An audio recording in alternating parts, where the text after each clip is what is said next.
offensively, but if you don't have any ancillary initiation, it's very easy for a Tusk to just find himself in no man's land because you're the only guy capable of actually getting on top of the Aster heroes. It's like your Enigma is going to have to go for the sustain build, and he's going to have to almost be a frontliner. He's going to have to go the Crimson Guard build. I guess that was the one part that I did like about Enigma, is that out of the offlaners who can build those sustain items, he easily farms the fastest. Take him out. That's the one PaiN's played, and they won the game with it. So. I think it maybe warrants a bit more simply because of that. Like, Weehaul's already like a little warmed up there. It does have the Helm Dominator from the Enigma. It's also protected by Global Silence, which lets you go like a little bit like crazy in the team fights than you normally would. So, and I think as a general rule, the common knowledge in Dota is just like beat us with something else. You know, even if a hero might be a slightly better matchup, you don't want to lose to something the enemy team already showed you, right? Like, make them replace that win. And again, as you said, being warmed up, it's different when you go into a match and it matters, and you're playing a hero you've been on 20 times, 30 times in the last couple months, and like maybe this is your first game in 3. Yeah, seen that plenty, that's for sure. So the Zeus remains their priority right now, depending on this fifth pick from Aster. D-Stones, what do you got? I played Couple of games on Zeus this year already. Both of those in the Dota 9, Dota Summit 9 qualifiers, both won as well. I think it's got to be that. You got a little bit of time to consider at least. About 40 seconds, then I'll have to walk into it right away, but by default, it certainly looks like a strong one. I mean, there's definitely a threat there from the Earth Spirit, right? You could bring back the Wee Pugna. His first ever tournament, PGL Bucharest with PaiN, that was his, I'd say, best hero. I know he can play it. Dude, I thought last game was a Pugna game for sure. Bang. Nice. I love it. Good. Great call. Good against the TB in some ways, once he bags especially. Was that D-Stones, Lena, a little bit underwhelming in game 1? He just got shut down hard. Yeah. He got focused. Like, he was the person who took all the attention. Sylar gets to look like a god, because he kind of is. But D-Stones definitely absorbed a lot, which is something we're kind of worried about maybe happening. Yeah, I think it rang true. Yeah. I like this more than Zeus thinking about it because it allows you to apply map pressure. Right. If you look at Weaver Enigma, if you throw a Zeus in there, it feels like at a certain point you get to the late game and everyone's just way too squishy to go up against Sylar's TB. But now you have the ability to choke out map, play aggressively, and maintain tempo the whole game, and PaiN loves to play that way. Terrorblade hates switching targets, basically. Decrepify really helps for these heroes to be able to play their front line, right? Plenty of synergy on the side of Aster, as you can see, but let's get some very quick predictions, very quickly. Cap.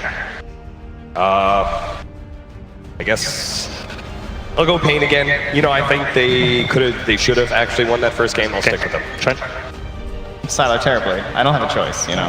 So neither of the teams, just Sylar. Okay. Yeah, Misery's prepped this time. PaiN's got this. Alright, okay, good stuff. Right then, we're ready for game number 2. Can PaiN stay in ESL 1 Hamburg, or are Aster just too good for them? Let's find out as we head into game number 2. Thank you, Red Eye. And as we're seeing for these 2 drafts, Bob, we're seeing Aster. They know what works, so why not stick to it? Because what the 3 same cores, the D-Stones Lena, XXS on the Necrophos, and Sylar on that all-encompassing and terrifying Terrorblade that we saw him bring out in game 1.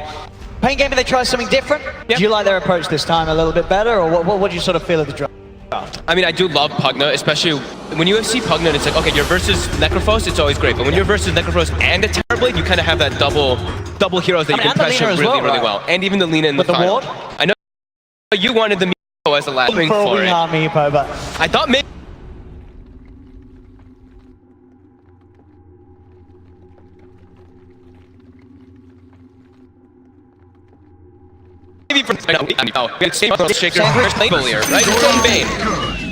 see, the tips this time around, Aster, they're going to send out Tarbo's ways. I mean, D-Stones gave it to him too. I think you do have to watch out for Tarbo. He's on his Enigma, and we've seen what he can do, so I would not be surprised if we see Aster trying the best to throw Tarbo off his game, as there is the potential for big stuff to come out for him. Obviously, you know, the Fiend Script and the Reaper's Scythe, something that he's going to have to worry about down the line when it comes to getting off those black holes, even with the BKB. And overall, as you started to mention, the Baboka Earth Spirit, something from the past that we know. You know, sort of Earth Spirit is Earth Shaker, sort of these 2 big playmaking heroes. The Baboka has impressed us. Yes. Needing a load of harassment. That actually is going to be pretty costly, burning down his regen quite a bit, even having to use 2 Shikuchis. And we look at PaiN's lineup, they don't have the biggest ways of actual disabling keeping people in team fights, right? It's the Tusk with their Snowball and Malefice as their actual stuns throughout the majority of this game until they have that Black Hole line. While we look at Aster's, they've got Earth Spirit, Bane, Lina, very, very guaranteed and more, you know, more safe stuns, you could say. As top though, the shards don't Going to actually block block off him. Fenrir still able to get away. We'll see PaiN able to push Aster away from that top rim, but at the same time, Aster will be able to play the two down bottom. HFN did come over. Ooh, Shikuchi's just got back in time. But will be able to get away. Doesn't actually have the mana. He's just going to suicide. He is going to have to. But Baboka gets first blood. Yeah, but Baboka... He gets bonus gold. He does get the bonus gold. He gives him a thank you. And also, the Lina was in range for XP. No way. Yeah, he got about a quarter of the level straight up from the XP. Did he get AoE gold too then? Might have gotten a little bit of AoE gold too. He's already picked up the 7. He could have done so. I think he may have gotten AoE gold as well. So a little bit of an awkward start left for HFN, giving away a little bit of a bonus to Aster. Yeah, it looks like he did. He did get AoE gold as well. Denied. We'll see how that sort of helps out D-Stones in the middle. Only really fair, you know, last game, D-Stones, he had sort of the world against him in the middle lane. This time he gets a bit of a bonus. Yeah.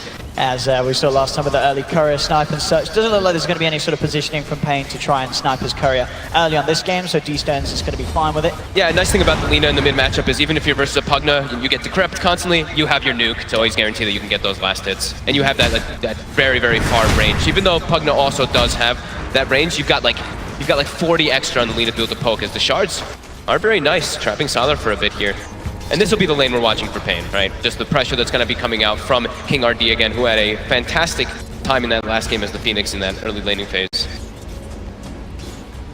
And we'll see how much Misery can actually secure down bottom. As last game too, him on the Bane was phenomenal to set up HFN, but in the later stages it just got more and more difficult.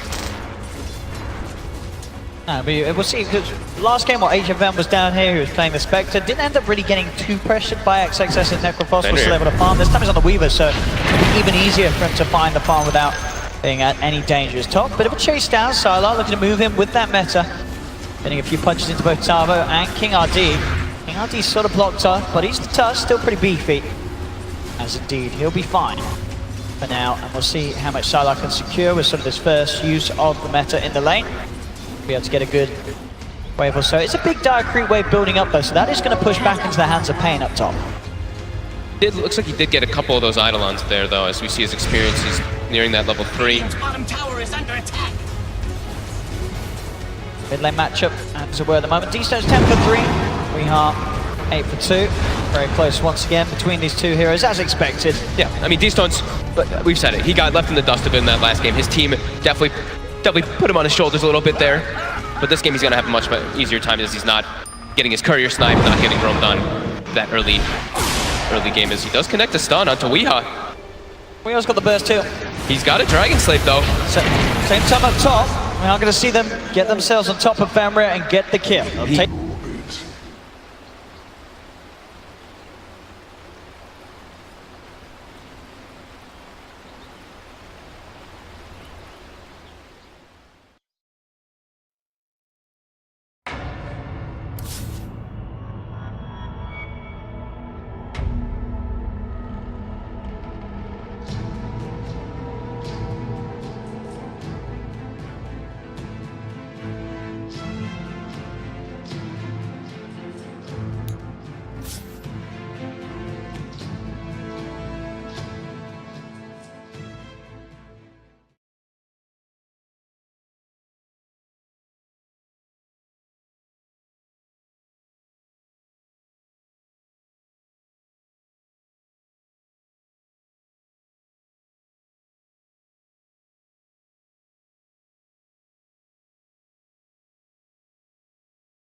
I have punching for putting that dual aggression, but Fenrir was able to absorb it mostly. But this time, yeah, Sylar, those denies coming in from the Enigma and his last hits are getting impacted.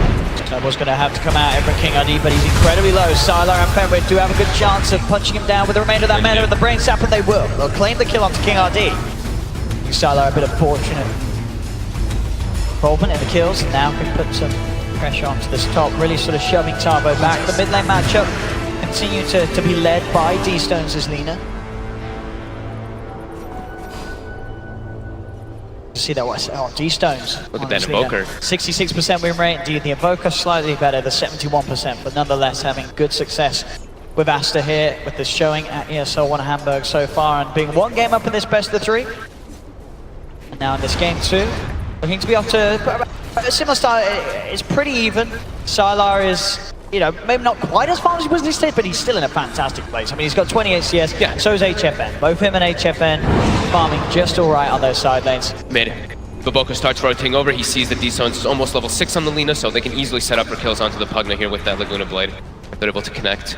He even has the early point of the Silence, actually going for the 1-1-1 build on Baboko rather than opting for that 2 points in stun.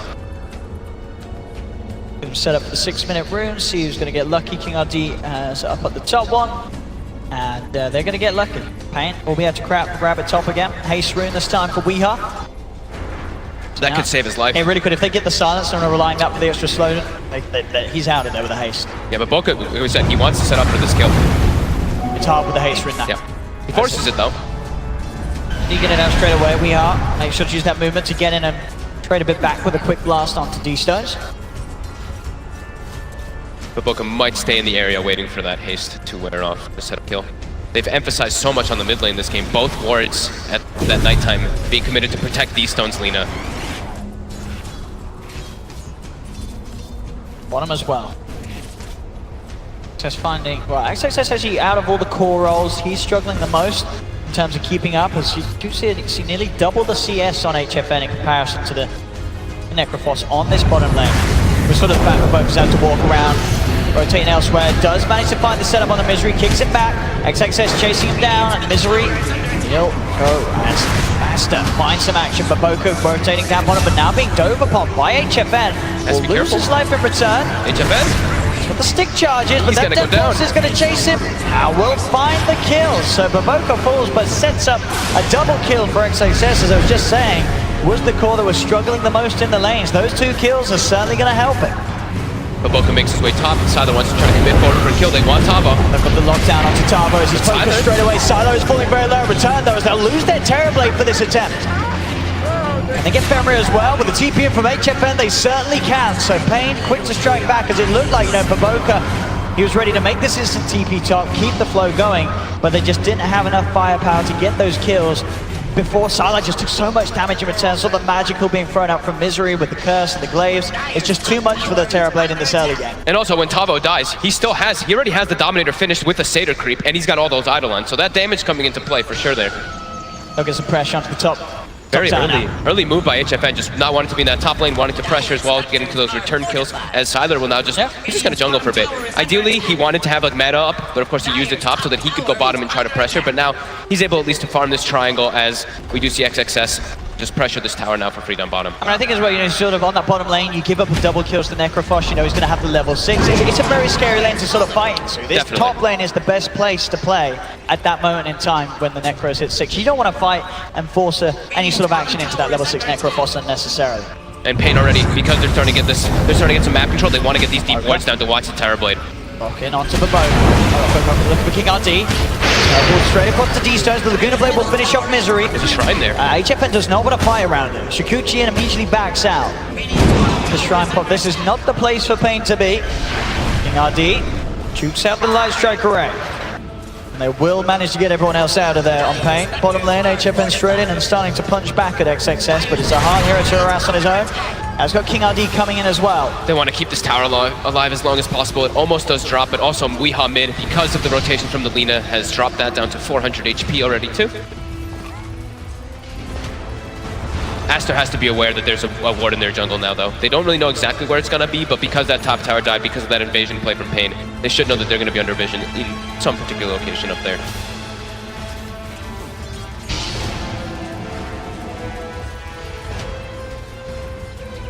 Very close start between these two. As you can see the net worth lead jumping between one another as we get to that 10-minute mark. But Sylar has been, like we mentioned, in the last game, Sylar got a ton of space because Fenrir was able to secure his lane very nicely. But now versus an Enigma, it's just totally different because the natural denies are just always going to be there and always going to play a factor. Without a doubt, you can expect Sylar to catch up, no problem at all. They want to be able to now. PaiN wants to get an invasion play here and get a ward down in this triangle area because you know the TP's going to be there. Walking into the combo, T-Stone's Misery's gone, the Reaper sight down, the snowball will come up and attempt to save it. It does allow HFN to get the time lapse out. Good play from King RD, keeping his carry safe. So HFN are out of it. Radiant's bottom tower is under attack. You can see. And backstage at the moment, Vici Gaming, of course, keeping their eyes on the action. They prepare for then a game that will be coming up, of course, after this one, VP versus Vici. A lot of incredible matchups coming today. So all eyes on this game, of course, for the moment. Game 1 was quite a spectacle, could have gone either ways. And who's to tell which way this game 2 will go? Can Aster find that 2-0? They're relying, as we say, on the same 3 cores that were able to shut down the game 1. They do it again, but so far it's a close opening. Yep. We've seen it in the past in sort of the crucial matches against NIP, the Tavo Enigma, the HFL Weaver. These heroes, these players can absolutely go off in these positions. And so far their opening's pretty strong to the game. HFN, as you can see, top net worth at the moment with his Weaver. Even after having that death, too. That one costed one that he did bottom versus success. And we do see Tavo, he has bought the Arcane Boots. You have to imagine that he's going to be going for some type of just like aura build, like the panel was mentioning, like Guardian Greaves or something like that. So off a bit of a poke onto Fenrir, will force a TP reaction from Baboka. And you're not quite level 6 yet for that Fiend's Grip. Weeha is making the rotation up. He wants to pressure buildings. That's what you want to do versus a Terrorblade lineup. Yeah, especially when you have like Weaver and Pugna. You want to kind of set the pace and get yourself at least a net worth advantage instead of allowing this Terrorblade to get and become that monster. Because we've seen Terrorblade versus Weaver matchups in the later stages of the game. Weaver has a very hard time actually contesting unless you have a huge net worth lead. Bottom lane. Just trying to force the issue onto XXS. They do have the black hole, but not really wanting to drop it, as they would still struggle with the damage output between these two heroes to take down this level 9 Necrophos. Yep. XXS, very hard to jump with just 2 heroes at the moment. They need to bring a bit more in if they want to go for it next time, as HFM will be able to steal the haste rune away from T-Stones. Fusel blade for him. Almost certainly going to be his first time. He's got 1 blade of alacrity, 1k gold ahead of it, so he'll hit a very good timing. He is going to be a bit squishy. He's not going for the Dragonlance build versus the Lina in particular. You can rely on King RD to make those saves with the snowball, just buy time for him to time-lapse afterwards. Yeah, and they have global too, right? So they have 2 ways to actually protect him, which could be pretty useful. He will be a bit squishy, as we're mentioning. The move comes out. Aster, they are smoked. They're looking to put the pressure on. They want to be able to secure this bottom tower finally. Tavo speedily trying to deny it. He will get it in time, but he's going to pay with his life. Absolutely. D-Stones put both and XXS around him. A scythe to knock him out of it. He's also backstage. VP keeping their eyes on the game. There we go. Hello, Pasha. Hello, Pasha. Top. Sleep comes out, Fenrir wants to set up for a Fiend's Grip. We also have Sylar in position. Gonna commit the meta because it's near a tower, so he can actually get this kill and maybe look to push forward. As mid, they're collapsing. They're diving in, but Baboka's there with the backup. The Laguna Blade just comes out immediately, taking away the kill on Misery. Dive in from Archangel HFN. Can he find Baboka? He can. Yep. He'll get the 2. So PaiN able to make with that. That should be the goal for HFN's diffuser. Pretty much done. I would imagine. Way out now, so a 13.5 to diffuser blade timing. Very good. I think it's fast. We'll probably be able to get this down now. He did get a really quick one in the game against NIP. Yep. This has got to be up there. Definitely a fast one this tournament is top lane. Sylar trying to push on the tower. The TPs are coming in. He'll go for the TP out. If they've got anything to stop it, they haven't. So Sylar gets out. Nobody actually waking up the Enigma there. So he can actually try to go for that black hole to stop that TP. As you mentioned, the stuns are a little bit limited on PaiN. They've only got like Snowball, Tusk Punch, Enigma with that stuns. The other 3 heroes don't really have any type of disables coming between them. As the move there by PaiN was nice, right? They saw Aster setting up top to kill the Tusk, and that's when they got that nice dive mid. And they're just constantly making moves now. Again, getting Weeha involved, utilizing the power of the Pugna at this early stage. Yep. There's constant pressure which they have to do. I think they know that after last game, regardless of where they are, they can't let the game go there. Again, the damage with that defusal. Having it as early as he does will allow him to find kills like this. TP scrolls aren't going to save you anymore from the Weaver. Yeah, it makes you, this build makes you a little bit squishy, but it allows you to set up for solo kills. It's insane at this stage. As mid lane as well, but Boca's walked forward. He tries to roll out, but the pull-on-pull action's there as King RD holds him in. Again, another failed TP because of the damage. It's too much from HFN. They're keeping this pace up as they have to. You have to do it. As I was going to say, last game, you take this late against Sylar on a Terrorblade, you're going to lose. Yep, and look at this. They even want to just threaten toward top. They've got everyone in position here for it. And they can push. They've got the Mugna. They've got so much siege potential. Sylar at this stage, without the Metamorphosis, he is not scary at all. He gets blown up immediately if he comes in onto the front lines. XXS there trying to hold them back for now. The wall's been dropped by Weeha, but PaiN with the full 5-man, holding themselves outside of the base. Tier 3 tower down to half health, and they'll continue to just move in, spam the blast, bringing this tower down. As Aster, they're struggling. What do they do to push this away? At least got the Lina with the Dragon Slaves just kind of slow it down, but it's getting brought down pretty quick here, as they have no more mana left on Weeha, and looks like they're probably going to back out. Refuel. Yep. But they can repeat this sort of play for sort of the next few minutes. I mean, in terms of Sylar's items, we see him sort of get to the BKB anytime soon. He's going Dragon. He's rushing it. He's got to get it. He can't afford to go for the Asher, as we saw this game. They know they have to fight. BKB. Yeah, they know they have to be able to take the fights, because otherwise they could just lose their high ground. The game's going to be over. They want to take it to the later stages, for sure. And look at this, they've got no high ground vision, so D-Stones doesn't see this. They come straight in on top of the Lina. D-Stones gets the life strike out, but the curse is down on him. He'll die. Reaper Sight will not be enough to kill King RD. He still dies nonetheless after the sight. They'll get the trade, but that's D-Stones Lina being lost for King RD support does. It's a good shot from Baboka, but the heal from Weeha should be enough just to keep the turbo. Oh, Baboka, the Ancients! Oh, poor old Baboka. No one likes those Ancients. For sure. Yeah, you know PaiN's stepping in. No one likes those Ancients, and Baboka certainly won't either. As they do. Partnership taken down. 2k lead at the moment for PaiN, but still hitting the timings. XXS is outside of the base. They're immediately going for top too.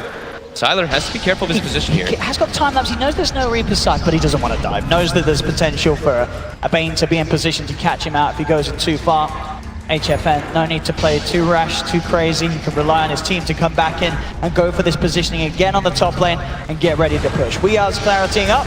He's halfway towards the Aghanims, and PaiN, they're ready to go for round 2 on this tier 3 siege on the top lane. All bringing themselves. They're not going all the way back to base. They just kind of reset, made sure they had enough mana so they can go back and do this as fast as possible. They don't want to give Aster any breathing space in this game for Sylar to do what he can do on that Terrorblade. They have to play this sort of fast, furious gameplay style. Could punish Aster's lineup. This reliance on the late game Sylar TV. And they step forward. Weeha, he's safe for now as they get him in the snowball. The Lotus Orb. It's going to be down onto a little bit of nothing because indeed the Lotus Orb plate bringing the snowball, keeping XXS safe. Now Aster can strike back. But Boca, the 2-man boulders match across Misery and King RD.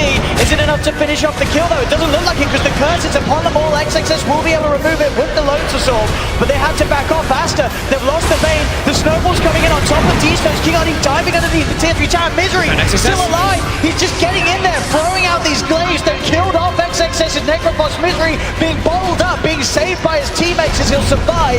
PaiN can keep pushing. They get the tier 3 tower. They're using all of their heroes possible to defend, while Sylar's just looking for farm in the jungle right now. He doesn't have meta, he doesn't have BKB, he doesn't want to be the involved one.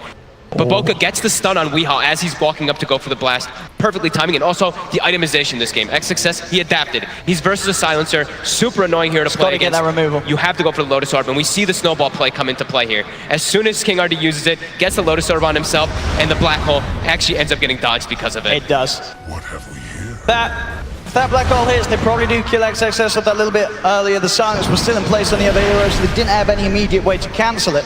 But still, it's a play that works off for PaiN. Yeah, keeping that pressure up. Tavo with his itemization. He does now have the blink. As top in a deep snowball attempted by King RD, but the turnaround's there. Lotus Orb and a Yule. Throwing King RD up in the air. Being decrepified. Reaper Sight's going to come down, but he's still a lot of health. Crepify saving him there, meaning that they couldn't punch him down low enough for the threshold to set in to make sure the Reaper Sight could kill him. So nice save there from Weeha. As PaiN, they're back, ready to push. And Fenrir, poor Fenrir dies on the Nether Ward. As they're looking to set up for this Rax here. Siler's still not ready to join the fight. BKB's not ready. Does have close. meta. He is close. He's 3.2k gold towards the BKB, but I don't think it's going to be soon enough to save at least this top racks. As the range rack's gone, PaiN pushing onto the melee. Aster, can they do anything to push them back? With the constant blast harass from Weeha, they cannot. As PaiN, they've taken the top racks at 19.5 minutes in, as they continue to hit all the timings they need to with this lineup. And they're smoking right away. They're actually just looking to keep this pressure on, as like we keep mentioning, they have to do so. And Tavo does have a Blink Dagger, which could look to catch Aster a bit off guard.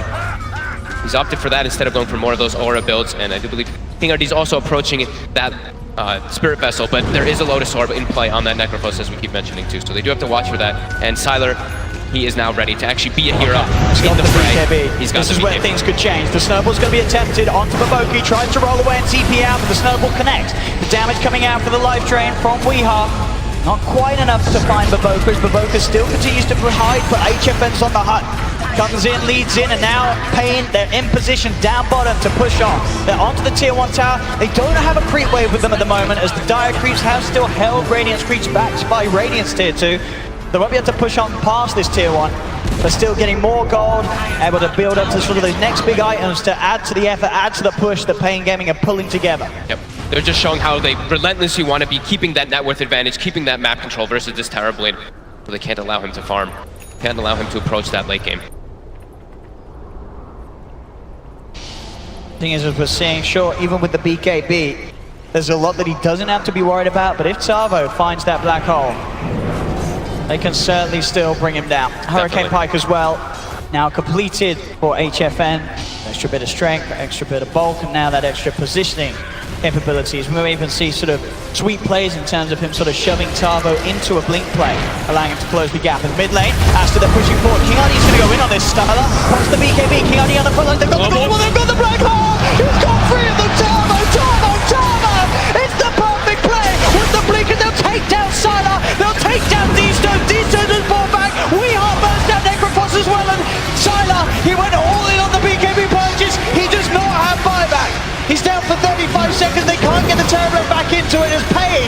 They'll go straight down the middle lane. They'll force out the fortification. And that play, this is what I'm talking about. It doesn't matter if you got this BKB. Tavo gets on top of them. The combination of the black hole and the global silence make it impossible for us to play against this stage. They get the silence, or straight up the Tucker. They get the kill. They capture the Dragon Slayer. They've taken Weeha away.